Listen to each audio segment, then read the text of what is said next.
let's keep it in football, J-Ho. Let's move over to college football, though. After captivating the nation with the start of the season, Coach Prime and the Colorado Buffaloes have kind of hit a spell here, come back to earth a little bit. After that Stanford loss where they were up 24-0 to lose that game on a Friday night. A lot of the celebrities have stopped showing up. Only except for Master P. He's still there. I don't know why Master P. Oh, yeah, but he's still a camera. As long as it's a camera there. As long as it's a camera. Yeah, Master P is still there. But, Lou Youngs of the world, the Camerons, they ain't there no more. Yeah. That sounded like real empty right now. Yeah, it was homecoming last week. Yeah, it was rough. T.O. ain't there. T.O. ain't there no more. I ain't seen T.O. He must be part of it. He was coaching at one. T.O. got hit by a car. He was coaching at one point. Talking about going back to school and getting certified. My God. Yeah. Everybody loves a winner. Everybody loves a winner. Speaking of loving a winner, it's been rough in Colorado. Going to you, Weezy. After much hoopla, kind of coming back to earth in those 3 straight losses and fighting for bowl positioning, what is next for Colorado football? Or what's wrong, I should say, with Colorado football? Well, I don't think nothing's wrong. Okay. I think they ran into a rough schedule. They ran into the meat of that Pac-12 schedule. Yeah. To the rough part of the Pac-12 schedule. Oregon's who they are. USC's offense is who they are. Yeah. They still got to play Utah. They play what they got. I mean, they had some not really cupcakes earlier, but they just run into the rough part of that schedule. Here's the thing with Utah. I mean, here's the thing with Colorado that they can't do. They can't let this part of the season destroy the locker room and destroy the team. It's like he's already changed offensive coordinators already. That's not the problem with that team. That's not the problem with that team. Unless you change one of them. Unless you change the offensive line. It's one of them. You can't do that. Yeah, you can't do that. So to bring Pat Shermer in and to take Sean Lewis out, he was already on the team though. Yeah, he's already on the team, but he wasn't off. But to make him the play caller there and demote Sean Lewis, I don't see how that helps you. How does that help you? Yeah, I think what they realized is closing that talent gap in college football.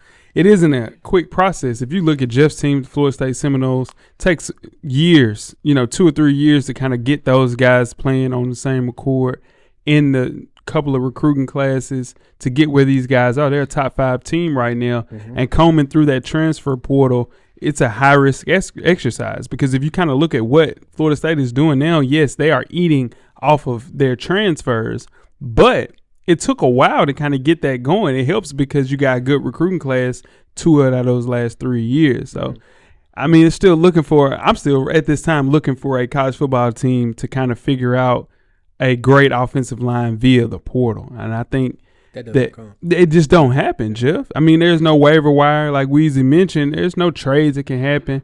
They're getting killed in the trenches. What differentiates a team like Georgia, Alabama, Ohio State is the trenches. And I remember the beginning of the season, first game, super excited. They were beating the hell out of the team that they played. TCU. And Weezy said, only thing worries about that team right there, my major worry about that team is the trenches. They'll be fine everywhere else. And year to year, you go through these schools that win championships and they produce players out of the trenches. And I just don't think, this Colorado team is built right now to compete, man. They can't compete right now, and I don't think it's something that can be fixed in a year. No, so kind of to speak on what Weezy said about what's wrong with the team. Yeah, offensive line is a problem. Play calling is a problem too, because if offensive line is a problem, you don't need to throw the ball 40, 50 times a game. That's number one. Or you need to throw short in front of you passes. The deep routes, the double routes, and the stuff like that. You don't have the time to do that. You don't have time for that play to develop. Your quarterback's getting killed. Yep. It needs to be quick, one read, drop step, boom, boom, 2 options, let it go as quick as possible. Yep. Right? Now I don't know if switching offensive coordinators in mid-season is going to fix that, but to me that's the main problem. Again, we are saying the same thing. It's the trenches.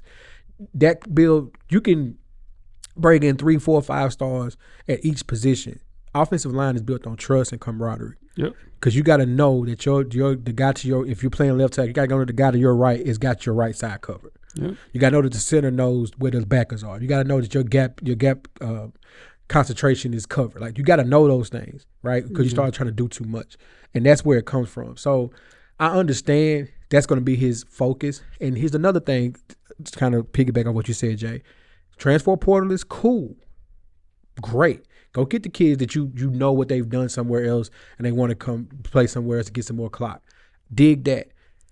Two things. There's a reason why those kids are leaving.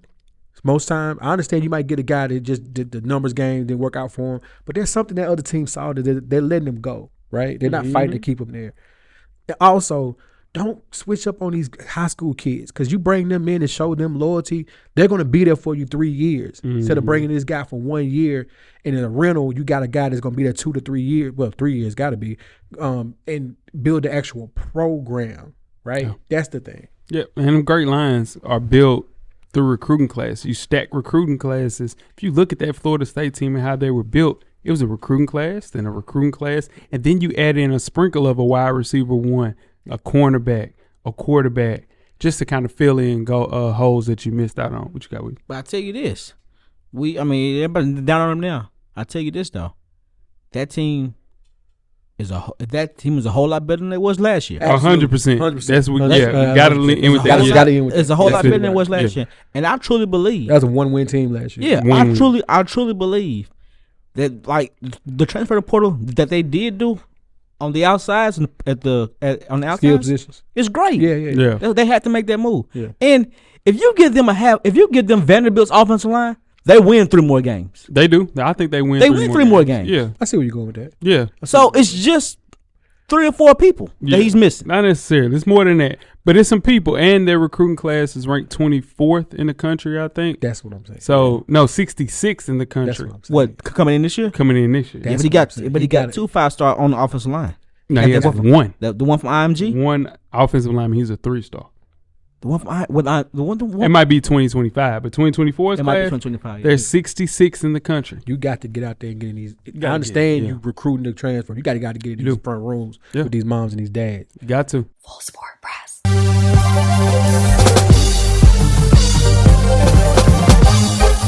J-Ho. Check us out each and every Monday. The Revolution will be podcasted.